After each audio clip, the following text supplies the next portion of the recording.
Hi అండి. Welcome to Astritha vlogs.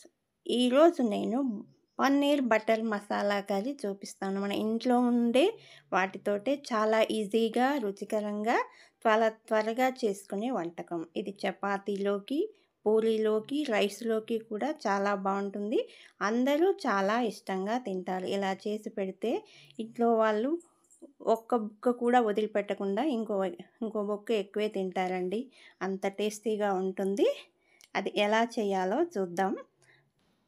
ఇప్పుడు stove వెలిగించుకొని కడాయి పెట్టుకొని ఒక స్పూనుడు బటర్ వేసుకోవాలి. ఇది మన ఇంట్లో తయారు చేసిందైనా వేసుకోవచ్చు. ఇప్పుడు ఇది కరిగిన తర్వాత 200 గ్రాముల పన్నీర్‌ను ఇలా ముక్కలుగా కట్ చేసుకొని వేసుకొని ఈ బటర్‌లో ఫ్రై చేసుకోవాలి. ఇప్పుడు కొంచెం పసుపు,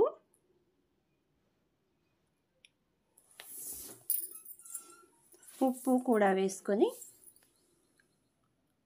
ఇలా వేసుకొని ఈ ముక్కలకు పట్టేలా మొత్తం ఇలా కదుపుతూ నెమ్మదిగా తిప్పుతూ ఫ్రై చేసుకోవాలండి, లేకపోతే విరిగిపోతాయి. ఇప్పుడు ఈ వేగిన తర్వాత ఇవన్నీ ఒక ప్లేట్లోకి తీసుకోవాలి. నెమ్మదిగా కొద్దిగా తీసుకోవాలి, లేకపోతే విరిగిపోతాయి. ఇలా అన్నీ తీసుకొని పక్కకు పెట్టిన తర్వాత ఉన్న బటర్లో ఒక పావడు నూనె పోసుకొని అది కాగాక ఇప్పుడు కొంచెం మసాలా దినుసులు వేసుకోవాలి. సాజీరా, 2 లవంగాలు, యాలకులు, దాల్చిన చెక్క వేసుకొని కొంచెం కరివేపాకు కూడా వేసుకొని ఇది కొంచెం మగ్గాక ఇప్పుడు ఉల్లిగడ్డలు వేసుకోవాలండి. నేను 200 గ్రాముల ఉల్లిగడ్డలు వేస్తున్నాను. ఇవి మెత్తగా కట్ చేసి వేసుకోవాలి. ఇవి మొత్తం ఇలా నెమ్మదిగా కదుపుతూ మెత్తగా ఉడకాలండి. ఉల్లిగడ్డలు ఒక 4 నుంచి 5 నిమిషాల పాటు ఉడికించుకోవాలి. ఇలా బ్రౌన్ కలర్ వచ్చాక ఒక స్పూనుడు అల్లం వెల్లుల్లి పేస్ట్ కూడా వేసుకొని ఇలా నూనెలో వేయించుకోవాలండి, లేకపోతే పచ్చి వాసన వస్తుంది. ఇలా చూపిస్తున్న విధంగా వేసుకోవాలి. ఇలా కలుపుకొని ఇప్పుడు ఒక స్పూనుడు పసుపు వేసుకోవాలి. ఇది మొత్తం ఒకసారి కలిపి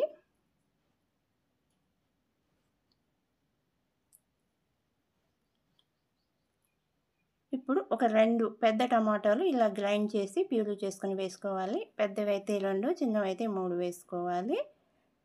ఇలా మొత్తం నూనెలో ఉడకాలండి. ఇది మొత్తం ఒకసారి కలుపుకొని ఇందులో స్పూనుడు జీలకర్ర, ఒక స్పూనుడు గరం మసాలా పొడి వేసుకొని మొత్తం కలపాలి.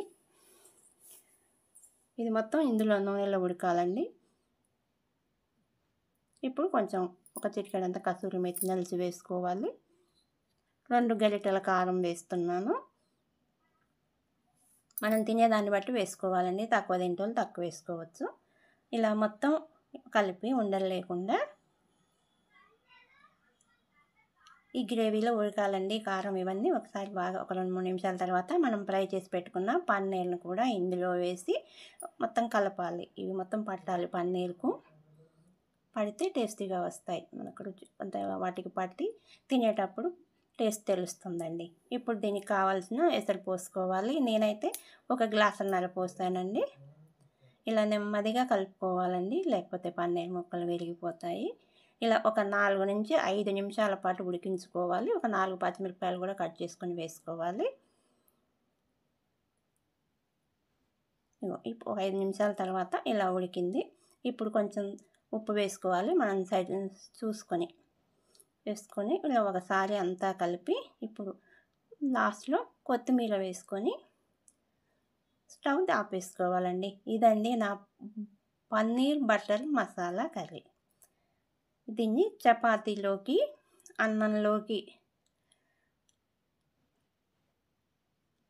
అన్నంలోకి, పూరీలోకి దేంట్లోనైనా తినొచ్చు. నా ఛానల్ చూసినందుకు ధన్యవాదములు. నా ఛానల్ను సబ్స్క్రైబ్ చేయండి, లైక్ చేయండి, కామెంట్ చేయండి.